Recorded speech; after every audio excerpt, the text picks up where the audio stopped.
ভাইয়া আমাকে 1 কেজি ডিম দেন তো। আপনি কি আমার লাগে মজা নিতেছেন? না, মজা কেন নিব? তো ডিম কি আর কেজি ধরে হয়? ডিম তো হয় আলি ধরে, ধরেন 60 টাকা আলি, আপনার কয় আলি দিন? আমাকে 2 আলি দেন তাহলে। ঠিক আছে। আর কিছু দেবো?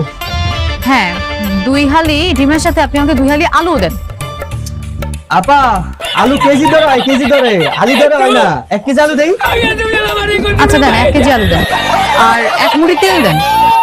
আপা কেমনে বুঝাই তো, তেল তো আপা মুড়ি ধরে হয় না, মুড়ি ধরে দিলে তো তেল পড়ে যাবে। তেল হয় লিটার লিটার। 1 লিটার লাউ দেন। আপা কেমনে আপনারা বুঝাই? ফুলকপি আর পিস, লিটার না পিস। আপনি ওই একটা পিস দেন, ফুলকপি দেন। লাউ কি পিস না লিটার?